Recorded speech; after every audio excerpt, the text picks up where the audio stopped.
এবার যে খবরের দিকে নজর রাখবো আমরা, এই কিছুক্ষণ আগেই দেখলাম যে নুসরাত জাহান তিনি সাংবাদিক বৈঠক করেছেন। কেন বৈঠক করেছেন সে বিষয়টা জানতে গেলে একটু পেছনের দিকে যেতে হবে, কারণ নুসরাত জাহানের নামে যে অভিযোগ উঠেছিল, যে প্রতারণার অভিযোগ, সেই প্রতারণার অভিযোগের কেন্দ্র করেই আজকে সাংবাদিক বৈঠক করেন নুসরাত জাহান। প্রেস ক্লাবে আসেন এবং তিনি বলেন যে তার বিরুদ্ধে যে অভিযোগ উঠেছে প্রতারণা, তিনি সেটা সম্পূর্ণই ভিত্তিহীন। তিনি যে কোম্পানি থেকে ঋণ নিয়েছিলেন তিনি সেই ঋণ পরিশোধ করে দিয়েছেন এবং সংবাদ মাধ্যমগুলি নুসরাত জাহানের নামে এই প্রতারণার অভিযোগকে কেন্দ্র করে রং চড়িয়ে বলছেন এবং তাদের সংবাদ মাধ্যমে টিআরপি বাড়ানোর চেষ্টা করছে। এই বিষয় নিয়ে আমরা আরো বিস্তারিত জানবো। আমাদের সঙ্গে টেলিফোন লাইনে জুড়ে গিয়েছেন আমাদের প্রতিনিধি দেবযানী। নুসরাত জাহানের নামে যে অভিযোগ উঠেছিল সেই অভিযোগ সম্পূর্ণ ভিত্তিহীন বলে আজকে কিন্তু প্রেস ক্লাবে তিনি সাংবাদিক বৈঠক করেছে। তিনি ঠিক কি স্পষ্ট জানিয়েছে, একটু বিস্তারিত জানো আমাদের।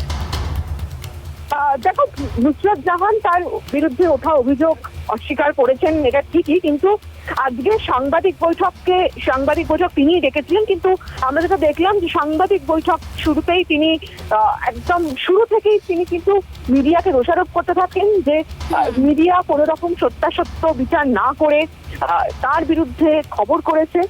কিন্তু তারপরে যেটা দেখা গেল যে 5 মিনিটের মধ্যেই নুসরাত কিন্তু মেজাজ হারিয়ে ফেলেন। যখন সাংবাদিকরা তাকে প্রশ্ন করে, তিনি যখন বলেন যে আমি যে টাকাটা ধার নিয়েছিলাম, ঋণ হিসেবে নিয়েছিলাম কোম্পানির থেকে, সেই ঋণটা আমি সুদ সমেত পরিশোধ করে দিয়েছিলাম। তারপরেই তাকে যখন সাংবাদিকরা জিজ্ঞাসা করে যে ব্যাংক থাকতে কেন তিনি কোম্পানির থেকে টাকাটা ধার নিলেন, এবং তাকে এটাও জিজ্ঞাসা করা হয় যে, এবং তিনি যে বলেছেন যে তিনি 2017-তে রিজাইন করেছেন সেই কোম্পানি থেকে, তখনই কিন্তু তাকে প্রশ্ন করা হয়েছিল যে তিনি কি জানতে পেরেছিলেন যে এই কোম্পানি কোনো প্রতারণার সঙ্গে জড়িত, এবং সেটা জানার পরেই কি তিনি রিজাইন করেন। এর কোনো প্রশ্নের উত্তর কিন্তু নুসরাত জাহান দেননি। তিনি ক্ষুব্ধ হয়ে তিনি মেজাজ হারিয়ে সাংবাদিক বৈঠক ছেড়েই বেরিয়ে গিয়েছেন। এবং তারপরে সাংবাদিকদের মনে কিন্তু একাধিক প্রশ্ন রয়েছে, যার যে উত্তরগুলো নুসরাত জাহানের তরফ থেকে আজকে পাওয়া যায়নি। দেখো, তুমি জানো যে নুসরাতের বিরুদ্ধে গতকালই অভিযোগ উঠেছিল প্রতারণার। গতকালই বিজেপি নেতা শঙ্কুদেব পণ্ডা তিনি কিছু প্রবীণ মানুষকে সঙ্গে নিয়ে ইডির দপ্তরে গিয়েছিলেন এবং তাদের যে অভিযোগটা ছিল যে 2014 সালে নুসরাতের যে সংস্থা, সেই যে সংস্থার তিনি একজন অন্যতম ডিরেক্টর ছিলেন, 7 সেন্স ইনফ্রাস্ট্রাকচার প্রাইভেট লিমিটেড নামে যে সংস্থা, যার অন্যতম ডিরেক্টর ছিলেন নুসরাত জাহান। তাদের অভিযোগ যে 2014 সালে তারা তাদের কাছ থেকে, প্রত্যেকের কাছ থেকে 5,55,000 টাকা করে নিয়েছিল। মোট 429 জন এরকম ছিলেন যাদের থেকে 5,55,000 টাকা করে নেওয়া হয়েছিল, এবং সেটা কোঅপারেটিভ সিস্টেমের মাধ্যমে সেই টাকাটা নেওয়া হয়েছিল ফ্ল্যাট কেনার জন্য। এবং তাদেরকে বলা হয়েছিল যে রাজারহাটে হিটকোর কাছে তাদেরকে ফ্ল্যাট দেওয়া হবে, কিন্তু 9 বছর কেটে গিয়েছে, তারা আজও ফ্ল্যাট পায়নি। এবং তাদের অভিযোগ যে নুসরাত জাহান যে ফ্ল্যাট কিনেছেন, তিনি নিজে একটি ফ্ল্যাট কিনেছেন, সেই ফ্ল্যাটটা তাদের টাকা দিয়ে কিনেছেন। এমনকি গতকাল বিধানসভার বিরোধী দলনেতা শুভেন্দু অধিকারীও সেই একই অভিযোগ করেছেন। তিনি বলেছেন যে তাদের কাছে সমস্ত তথ্য প্রমাণ রয়েছে, নুসরাত জাহান প্রায় 55 লক্ষ টাকা দিয়ে একটি ফ্ল্যাট কিনেছেন।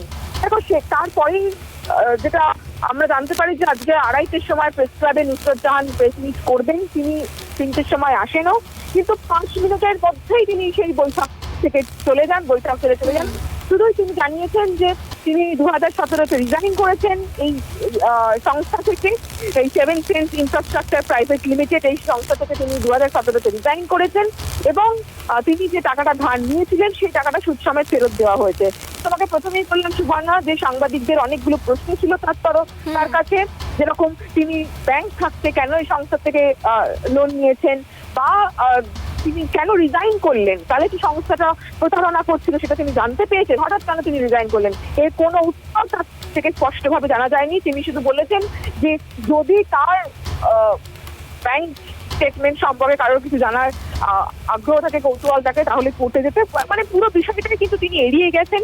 এবং সাংবাদিক বৈঠক 5 মিনিটের মধ্যে শেষ করে নুসরাত বেরিয়ে গেছেন। সুপর্ণা, একেবারে জানি, অনেক ধন্যবাদ এই বিষয়ে আমাদেরকে তথ্য দেওয়ার জন্য। আমরা জানতে পারলাম আমাদের প্রতিনিধি থেকে নুসরাত জাহান যে সাংবাদিক বৈঠক করেন, সেই বৈঠক তিনি কিন্তু বেশি লেন্দি করতে চাননি। তিনি 5 মিনিটের মাথায় কিন্তু সেখান থেকে বেরিয়ে যান এবং সাংবাদিকরা যে সমস্ত তাকে প্রশ্ন করেন সেই প্রশ্নও কিন্তু তিনি জবাব দেননি বলে জানা যাচ্ছে। এবং নুসরাতের বিরুদ্ধে যে প্রতারণার অভিযোগ উঠেছে ফ্ল্যাট দুর্নীতি নিয়ে, সেই দুর্নীতির অভিযোগ কিন্তু যে একেবারেই তিনি অস্বীকার করেছেন এবং তিনি এও জানিয়েছেন যে কোম্পানি থেকে তিনি সুদ ঋণ নিয়েছিলেন সেই কোম্পানির ঋণ তিনি সুদে আসলে কিন্তু পরিশোধও করে দিয়েছেন।